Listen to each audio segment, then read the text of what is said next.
Oye, nos califica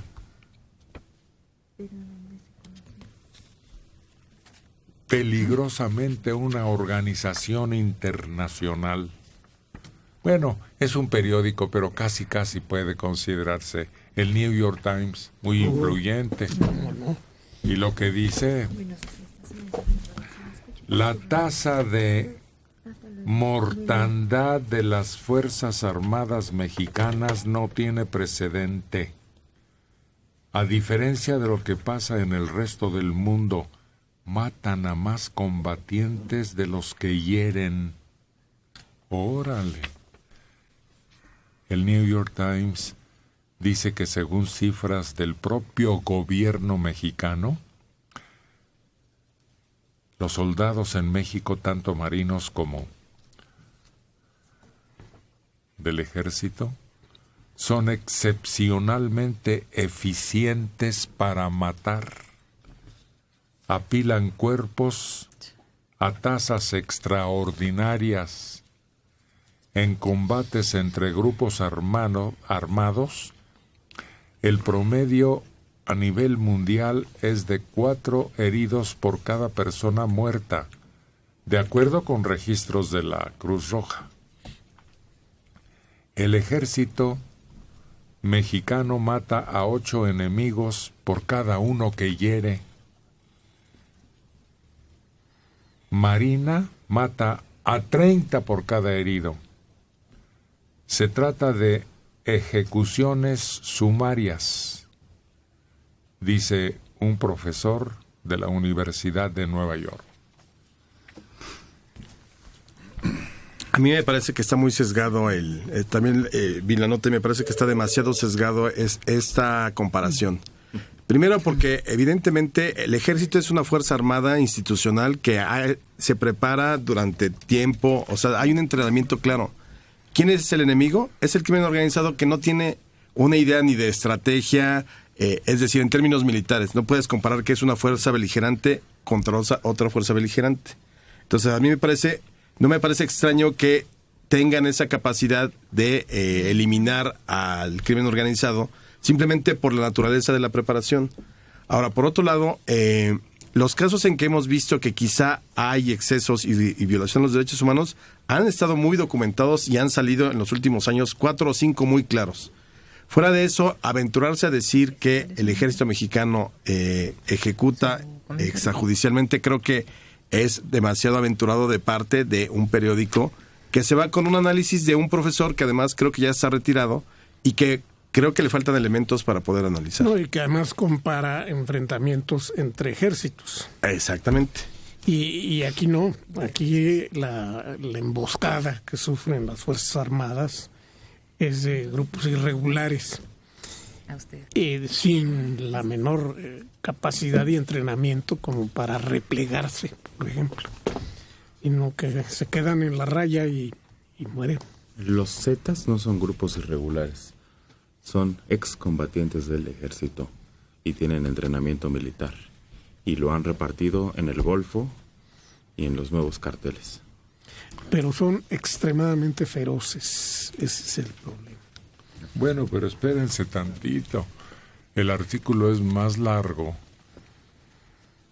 y hay que echarle un ojo porque tal vez para algunos de los mexicanos pudiera ser efectivo cuando recordamos el Rancho del Sol o Tlatlaya, que son pues muy recientes prácticamente, ¿no? Bueno, a ver. Las autoridades mexicanas dicen que sus soldados están simplemente mejor entrenados y más calificados que los carteles a los que combaten. Pero los expertos señalan que la tasa de asesinatos de México prácticamente es inaudita, pues las cifras revelan algo más ominoso. En el rancho aquel El Sol hubo un muerto y un herido por parte de las fuerzas del gobierno. Y del otro lado, 40. Sí. 40 algo así. Sí, alrededor de 40. En Tlatlaya, un herido. Ujú. Y 22.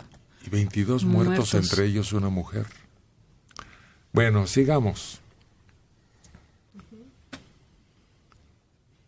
Las cifras que el gobierno dejó de reportar a principios de 2014 ofrecen un vistazo poco común y descuidado del papel del ejército en la guerra contra el crimen organizado. El ejército sigue siendo intocable.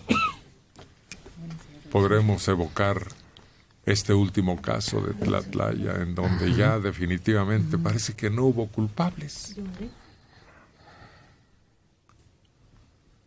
Protegido por el gobierno, reacio a tomar medidas represivas sobre la única fuerza capaz de hacer frente a la lucha. Poco se ha hecho para investigar las acusaciones de tortura. Ese también es un caso muy reciente, muy fresco todavía.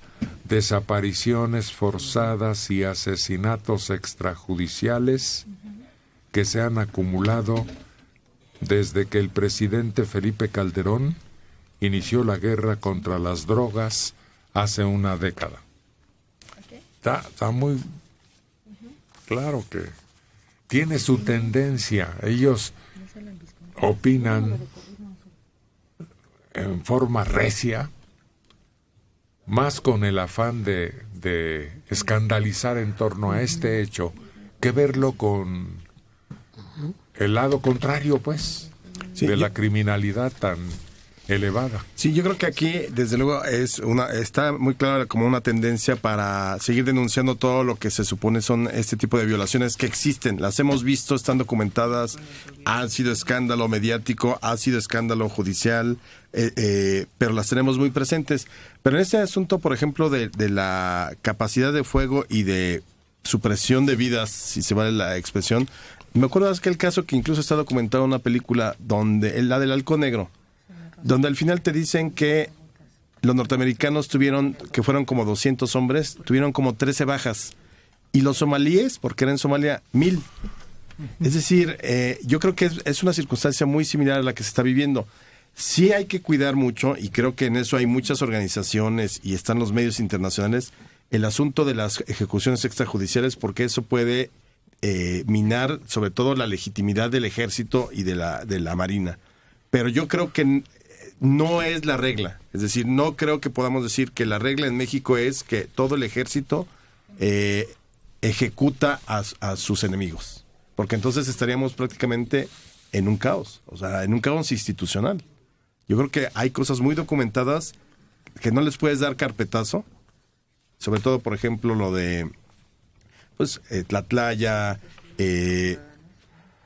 Yo te digo otro ejemplo lo anterior. del sol, sí. Que está prácticamente documentado como si fuera un expediente gubernamental. ¿Cómo se llama? ¿Rojo atardecer? ¿Rojo amanecer? Rojo Sí, amanecer. Rojo amanecer. Sí, sobre los departamentos estos en En un Tlatelolco. documento fílmico muy velado, porque no vemos, No, todo lo estamos suponiendo. Todo es sugerido. y todo dentro de un departamento, pero todo lo que se formó para el guión es a partir de las obras que hicieron como mella en la sociedad, que la principal es La Noche de Tlatelolco. Muchas de las frases que utilizan ahí los estudiantes en el departamento o la familia vienen literalmente en lo que recopiló Elena Poniatowska después de hacer su investigación, que fue inmediatamente después a lo del 68. De 63 años, Daniel Cuevas González. Señor Rosas, no sea lambiscón ni lamebotas, con el ejército ni con el gobierno federal, porque hay ejemplos como en 1968, donde el ejército fue represor contra los estudiantes y ciudadanos. Entre ellos, yo que fui estudiante de esa época lo sé. Claro, pero evidentemente el ejército de 1968 no tiene que ver nada con el del 2016, estamos hablando de 50 años después. Ese es el problema de cómo se creó todo este fantasma alrededor de que el ejército es el enemigo del pueblo. Y lo hemos visto después cómo se fue transformando, e incluso hoy el ejército muchas veces no actúa, y creo que sus pecados ahora son de omisión, porque a raíz del 68 y la Guerra Fría, la Guerra Sucia de los 70, pues obviamente terminó siendo el gran villano, con toda la razón, de ese periodo de la historia. Pero es como comparar, bueno, es que el ejército de la revolución era terriblemente asesino, y seguir pensando que el ejército de ahora es terriblemente asesino. Yo más bien le recomendaría que leyera un poco más acerca de cómo ha ido evolucionando el ejército, porque no podemos generalizar.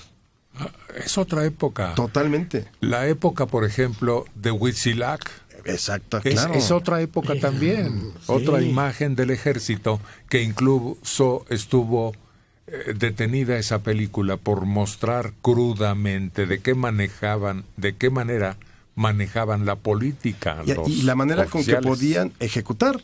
Porque ahí no hubo ni juicio ni nada, los bajan en Huitzilac, los asesinan a los 13, y al otro día en la prensa se levantaron en armas y fueron fusilados.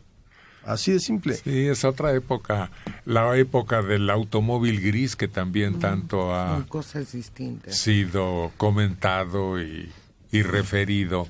Y era... Sí, yo por eso insisto, el 68 y la Guerra Sucia de los 70 no puede compararse con el ejército hoy en día. Y yo creo que el ejército ha cometido errores, pero a mí me parece que el ejército de hoy está muy lejos de ese ejército que sí fue represor en los años 70 y que además sí acabó con oposición abiertamente.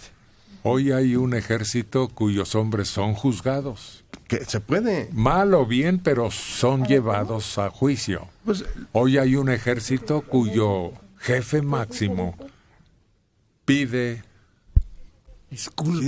ese son el tipo de elementos. No nos vayamos con lo que dice la multitud. El ejército es represor. A ver, hay que ir desmenuzando para el análisis, porque si no, entonces caemos en esas generalizaciones. ¿Cuándo antes hubiéramos pensado que el general en jefe o el secretario de Defensa Nacional iba a pararse públicamente rodeado de 30,000 hombres a pedir disculpas, a ofrecer disculpas? Eso habla de otros tiempos totalmente.